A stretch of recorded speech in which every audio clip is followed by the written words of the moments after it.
2014 में आई मोदी गवर्नमेंट को इस शुरुआत से ही पता था कि भारत के लोग अपने धार्मिक कार्यों में काफी सारे पैसे खर्च करते हैं, जिसका दो सफल प्रयोग उन्होंने बनारस और उज्जैन के महाकाल में करके देख भी लिया था। बनारस के विश्वनाथ कॉरिडोर बनने के बाद बनारस में करीब 13 करोड़ से ज्यादा टूरिस्ट विजिट कर चुके हैं, जो कि गोवा से 10 गुना ज्यादा है। वहीं उज्जैन का महाकाल कॉरिडोर बनने के बाद वहां पर डे 2 लाख से ज्यादा लोग आके विजिट कर रहे हैं। इससे सरकार का सबसे बड़ा ये फायदा होता है कि जब एक ही जगह पे बहुत सारे टूरिस्ट आते हैं तो वहां पे नए नए होटल्स बनते हैं, जिससे स्टील इंडस्ट्री, आयरन इंडस्ट्री और कई सारी नई इंडस्ट्रीज को नई अपॉर्चुनिटीज मिलती हैं। इसके साथ ही वहां पे लोकल टूरिज्म डेवलप होता है, लोग आते हैं, उनको खाने की चीजों की जरूरत होती है, जिस वजह से एक लोकल इकोनॉमी डेवलप हो जाती है और ओवरऑल उस पूरे रीजन के लिए एक नई एम्प्लॉयमेंट अपॉर्चुनिटी बनकर रेडी हो जाती है, जैसा कि आपने बनारस और महाकाल में देखा। सरकार के एनएसएसओ के एक डेटा के अकॉर्डिंग देखें तो हम अपनी एक नॉर्मल ट्रेवल पे करीब 1068 रुपए पर डे का खर्च करते हैं, लेकिन वहीं अगर धार्मिक कार्य होता है तो हम पर डे अपना 2717 रुपए खर्च करते हैं अपने धार्मिक यात्राओं में। और भारत के अगर हम आज की टेंपल इकोनॉमी देखें कि जितने भी टेंपल्स हैं वहां से भारत सरकार का कितना ज्यादा फायदा होता है, तो वो पूरी इकोनॉमी में 2.32% जीडीपी में कंट्रीब्यूट करता है। इसका मतलब है कि 3.02 लाख करोड़। लेकिन दोस्तों, भारत जैसे देश में ये आंकड़ा बहुत कम है, क्योंकि भारत राम का देश है। मुस्लिमों का सबसे बड़ा तीर्थ मक्का, जो कि सऊदी अरेबिया में है, वहां पे हर साल 1 करोड़ से ज्यादा टूरिस्ट आते हैं, जो कि वहां की जीडीपी में करीब 7% से ज्यादा कंट्रीब्यूट करता है। वहीं दूसरी तरफ क्रिश्चियनिटी का जो सबसे बड़ी जगह है वो है वेटिकन सिटी। वेटिकन सिटी में टेंपल इकोनॉमी उनकी इकोनॉमी में सबसे ज्यादा कंट्रीब्यूशन किया करती है। कुछ ऐसे ही टेंपल इकोनॉमी मोदी सरकार भारत के हिंदुओं के लिए भी एक बनाना चाहती थी, और इसीलिए जैसे ही 9 नवंबर 2019 को सुप्रीम कोर्ट की तरफ से राम मंदिर का फैसला आता है, तो यहीं पे सरकार को एक बड़ी अपॉर्चुनिटी इकोनॉमी की दिख गई। उत्तर प्रदेश एक लैंडलॉक एरिया है जिसकी पॉपुलेशन 22 करोड़ से ज्यादा है। यहाँ पे एम्प्लॉयमेंट अपॉर्चुनिटी क्रिएट करना काफी मुश्किल है, क्योंकि यहाँ पे संसाधन काफी ज्यादा कम है। यूपी में आजादी के बाद अभी तक जितनी भी सरकारें आई हैं, उन्होंने नई अपॉर्चुनिटी की यूपी में कभी तलाश ही नहीं की। लेकिन इस सरकार ने सबसे पहले यूपी की स्ट्रेंथ पे फोकस करना शुरू किया, जो कि इनके टेम्पल्स थे। अगर आप देखें तो यूपी में 3 सबसे महत्वपूर्ण जगह हैं, जैसे कि बनारस, जो कि शिव भक्तों की सबसे बड़ी जगह है, यहाँ पे करोड़ों शिव भक्त हर साल आया करते हैं। वहीं दूसरी तरफ कृष्ण जन्मभूमि, जो कि मथुरा में है, ये भी कृष्ण समूह के लिए सबसे बड़ी जगह मानी जाती है। और तीसरी सबसे बड़ी जगह राम मंदिर। राम मंदिर सदियों से सभी हिंदुओं के आस्था का एक केंद्र रहा है। सरकार ने इन्हीं अपॉर्चुनिटीज को बहुत ही करीब से देखा और इसको विश्व लेवल पे एक बड़ा योजना बनाने की तैयारी किया। राम मंदिर का प्रोजेक्ट सरकार के लिए कितना जरूरी था, यह हम ऐसे ही समझ सकते हैं कि कोविड के बीच में सरकार ने इसकी शुरुआत किया। 5 अगस्त 2020 को, जब कोविड का मिड ही चल रहा था, उसी समय प्राइम मिनिस्टर ने इसकी शुरुआत किया था। और इसको सक्सेसफुल करने के लिए प्राइम मिनिस्टर ने अपने सबसे खास आदमी निपेंद्र मिश्रा को अपॉइंट किया, जो कि प्राइम मिनिस्टर के 2014 में सलाहकार भी रह चुके हैं। तो जैसा कि मैंने आपको बताया कि राम मंदिर भारत सरकार का सबसे बड़ा स्टार्टअप है, और इस स्टार्टअप में सरकार अपने कस्टमर्स को बेस्ट एक्सपीरियंस देना चाहती है। मतलब कि मंदिर इतना भव्य बने और लोगों के लिए इतना आसानी से दर्शन हो जाए कि लोग भाव विभोर हो जाए। इसी को कस्टमर एक्सपीरियंस कहते हैं। इस मंदिर का सबसे बड़ा उद्देश्य है कि दुनिया भर के सनातन धर्मियों के लिए सबसे बड़ी एक तीर्थ बनाना, और इसके लिए अयोध्या भी राममय दिखनी चाहिए थी। और इसके लिए अयोध्या डेवलपमेंट अथॉरिटी ने पूरे अयोध्या में रोड चौड़ीकरण करना शुरू किया। सबसे पहले पूरे अयोध्या को राम के थीम पे डेवलप किया जाना शुरू किया गया, जहां पे वहां पे जाने वाले 4 रास्तों को 4 नए कैरेक्टर्स दिए गए, जैसे कि धर्म पथ, भक्ति पथ, जन्मभूमि पथ और राम पथ। इसके साथ ही पूरे अयोध्या में नई सैनिटेशन फैसिलिटी भी डेवलप की गई।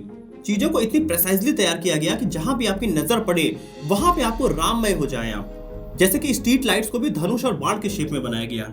इसके साथ ही पूरे अयोध्या में राम से जुड़ी चीजें, राम से जुड़ी आकृति और उनसे जुड़ी पेंटिंग्स पूरे अयोध्या भर में बनाई गई। साथ ही जितने शॉप्स थे उनको सैफरन रंग से पेंट कर दिया गया। इन सभी चीजों का मकसद है कि जब भी कोई टूरिस्ट अयोध्या आए तो उसको बेटर से बेटर राम से रिलेटेड एक्सपीरियंस हो जाए। लेकिन इस पूरे प्रोसेस में अयोध्या में हजारों लोगों के लैंड एक्वायर किए गए, बहुत सारे लोगों की जमीनें चली गई, क्योंकि रोडों को चौड़ा करना था। हालांकि सरकार ने इसके लिए कंपनसेशन भी लोगों को दिया। लेकिन जैसा कि मैंने बोला है कि ये गवर्नमेंट का एक स्टार्टअप है, तो सरकार एक स्टार्टअप का इकोसिस्टम बनाना चाहती है जिसमें सबके लिए फायदा हो। तो जब इतने लाख लोग अयोध्या में आने वाले हैं तो उनके रहने की व्यवस्था भी होनी चाहिए थी, जो कि इतनी जल्दी इतने सारे होटल्स बनना मुमकिन नहीं है। यहाँ पे सरकार ने लोकल्स को साथ लेना शुरू किया। सरकार ने लोकल्स के साथ मिलकर एक टीम बनाई, जिसमें लोगों को बोला गया कि आप अपने घरों में ही होम स्टे की सुविधा प्रोवाइड करिए।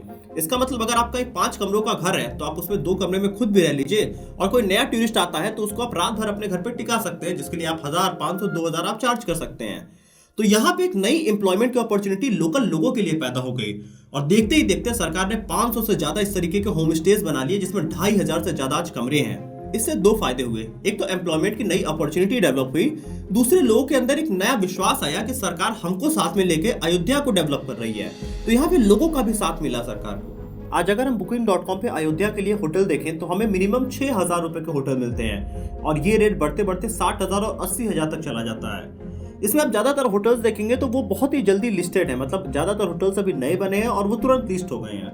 अयोध्या डेवलपमेंट अथॉरिटी के वाइस चेयरमैन विशाल सिंह का कहना है कि बहुत सारे लोग अयोध्या छोड़ के दूसरे राज्यों में जाकर वहां पे अपने छोटी मोटी नौकरियां किया करते थे, लेकिन इतनी बड़ी अपॉर्चुनिटी को देखते हुए बहुत सारे लोग अपनी जॉब्स छोड़ के वापस अयोध्या आ रहे हैं और वो अपने नए होटल्स और होम स्टे जैसे नए नए बिजनेसेस शुरू कर रहे हैं। The best part is that there are many people who were settled in some other state. Now they have come back and they have started homestay in their properties. और सरकार के अनुमान के मुताबिक अयोध्या में अब पर डे करीब 3 से 5 लाख लोग आएंगे।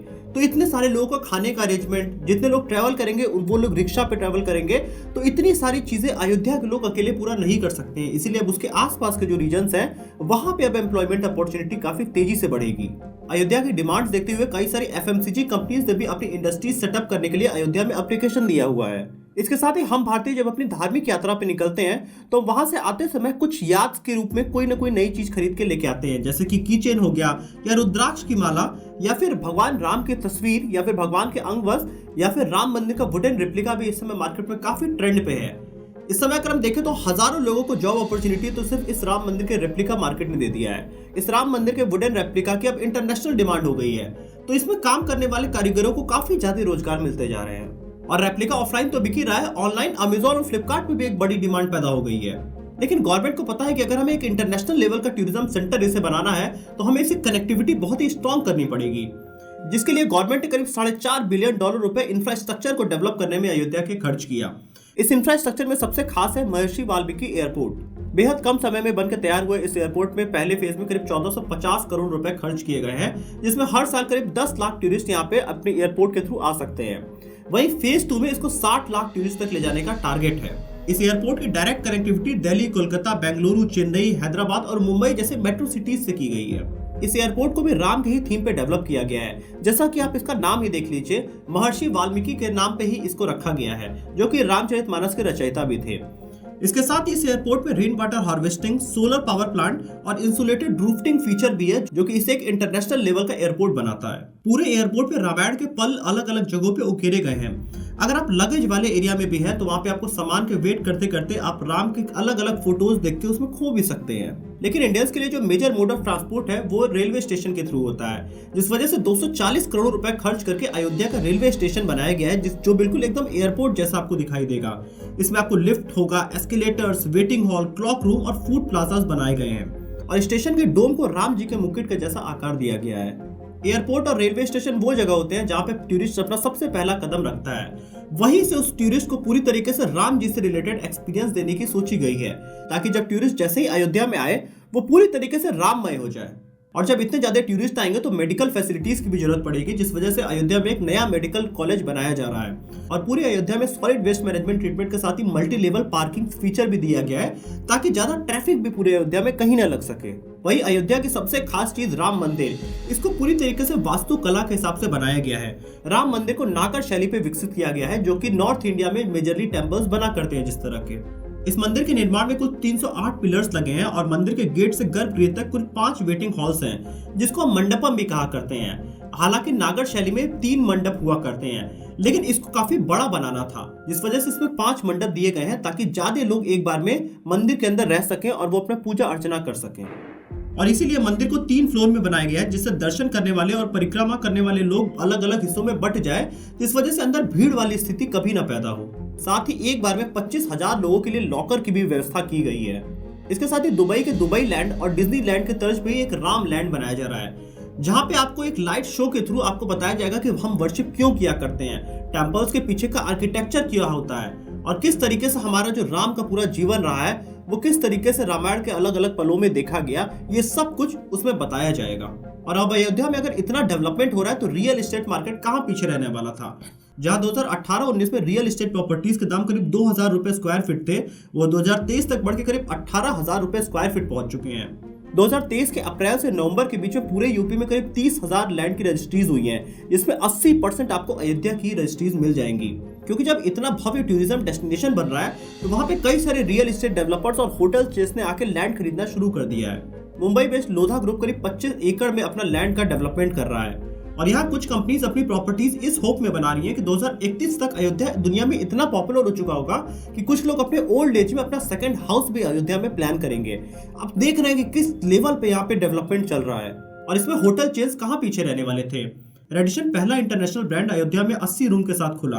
इसके साथ ही ताज ग्रुप अपना 2 होटल डेवलप कर रहा है जो 100 रूम और एक 120 रूम का होगा और अभी 70 से ज्यादा बड़े होटल्स अयोध्या में डेवलपमेंट हो ही रहे हैं। वहीं प्रीमियम टूरिस्ट के लिए टेंट सिटी भी डेवलप किया गया है जो कि पूरी तरीके से एसी रूम के जैसा होगा, जिसका पर डे का प्राइस करीब 30,000 रुपए है। इस टेंट हाउस में करीब 30 रूम्स हैं जो कि कहा जा रहा है कि अगले कुछ हफ्तों के लिए पहले ही बुक हो चुके हैं। ऐसा ही प्रयोग सबसे पहले बनारस में किया गया था और टेंट सिटी बनारस में काफी ज्यादा सक्सेसफुल रहा, जिस वजह से अभी अयोध्या में भी किया जा रहा है। और अयोध्या के बाहर जो सबसे खास चीज हो रही है वो इसके पूरे पेरिफेरी पे एक रिंग रोड बनाया जा रहा है जहां पे लोग 84 कोसी परिक्रमा, 14 कोसी परिक्रमा और 5 कोसी परिक्रमा कर सकेंगे। अब इसमें मुझे जो सबसे खास चीज लगी कि गवर्नमेंट प्लान कर रही है कि यहाँ पे साइड साइड में योगा सेंटर्स बनाए जाएंगे। इसके साथ ही लोगों को धर्म का ज्ञान दिया जाएगा। यहाँ पे कई सारे होटल्स इस परिक्रमा वाले मार्ग में खुलेंगे और कई सारे आपको फूड कोर्ट्स दिखाई दे जाएंगे। तो जब लोग परिक्रमा कर रहे होंगे उस समय वो अलग अलग सेंटर्स पे जाएंगे और वहां पे जितने लोग हैं उतने लोगों को नई नई जॉब की अपॉर्चुनिटी मिलेगी। लेकिन कोई भी प्लान प्रॉपर मार्केटिंग के बिना कभी सक्सेसफुल हो ही नहीं सकता है। प्राइम मिनिस्टर नरेंद्र मोदी जब गुजरात के सीएम थे तो उस समय वहां पे टूरिज्म को प्रमोट करने के लिए उन्होंने कई बार अमिताभ बच्चन का भी साथ लिया। लेकिन आज की डेट में स्थितियां अलग हैं। आज प्राइम मिनिस्टर मोदी की खुद की काफी बड़ी ब्रांड वैल्यू है, जिस वजह से पूरा राम मंदिर का कार्यक्रम प्राइम मिनिस्टर के अगल बगल ही बनाया जा रहा है, क्योंकि उनके फेस की एक्सेप्टेंस इंडिया में सबसे ज्यादा है और उसी वजह से ज्यादा टूरिस्ट अयोध्या में आ सकेंगे। इसका एक छोटा सा एग्जांपल हम लक्षद्वीप में देख सकते हैं कि जब प्राइम मिनिस्टर वहां पे कुछ फोटोज उन्होंने बस अपलोड किया, उसके बाद लक्षद्वीप पूरी दुनिया में ढूंढा जाने लगा, जिस वजह से बहुत ही जल्दी गूगल के सर्च टर्म में भी काफी ऊपर आ गया। अयोध्या के चौक पे मेंबर ऑफ पार्लियामेंट और सीएम की सेल्फी देते हुए वीडियोस टूरिस्ट को अट्रैक्ट करने का एक पीआर एक्टिविटी है।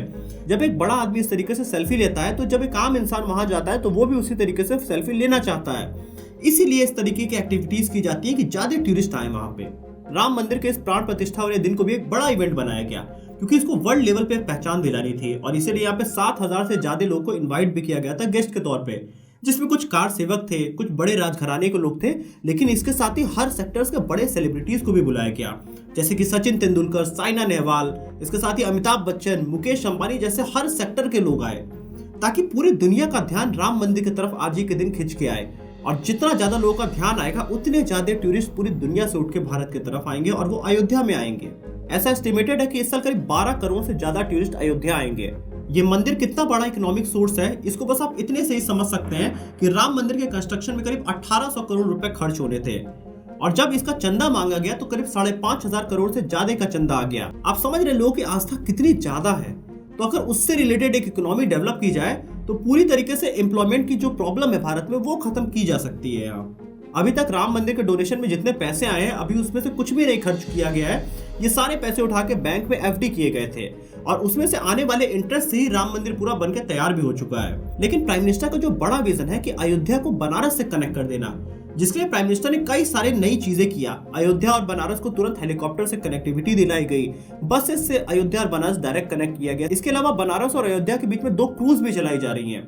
ये यूपी का सबसे पहला इस तरीके का प्रयोग है कि अयोध्या से बनारस तक करीब 50 लोग एक क्रूज में बैठ के आएंगे और वो बनारस में आकर दर्शन करेंगे और फिर दर्शन करके वो अपने जगह जा सकते हैं। तो इन दोनों जगहों को पूरी तरीके से सरकार कनेक्ट करना चाहती है कि अगर कोई आदमी अयोध्या आता है तो वो बनारस भी आ सके, बनारस आता है तो वो अयोध्या भी जा सके। और CIT के डेटा के अकॉर्डिंग 1 लाख करोड़ का बिजनेस अगले 1 साल में इससे पैदा होगा। लेकिन दोस्तों जिस टेम्पल इकोनॉमी की बात हो रही है, अगर उसको उस लेवल पे ले जाना है तो इसमें एक चीज की कमी अभी भी है। यहाँ राम जन्मभूमि, काशी और मथुरा, जब ये तीनों जगह एक साथ कनेक्ट हो जाएंगे तो एक टूरिस्ट जब मथुरा आता है तो वो काशी भी जाएगा और वो अयोध्या भी जाएगा। जब इस तरीके से तीनों जगह की कनेक्टिविटी पूरी तरीके से की जाएगी तब कह सकते हैं कि यूपी पहले जैसा स्टेट नहीं रहेगा। तो दोस्तों इतने से ही एक बड़ी इंडिया में अपॉर्चुनिटी डेवलप हो रही है। आप कमेंट ऑप्शन में जरूर लिख के बताइएगा कि आपका क्या ओपिनियन है। मैंने ऐसा देखा है कि अयोध्या और बनारस के बीच में कितने ऐसे लोग थे जो काफी गरीब हुआ करते थे, लेकिन आज उनके लैंड के रेट काफी ज्यादा बढ़ गए हैं। आज वो अपने कोई न कोई नई एम्प्लॉयमेंट अपॉर्चुनिटी तो लोगों ने तलाश कर ही लिया है यूपी में, क्योंकि टूरिज्म बिल्कुल पीक पे है।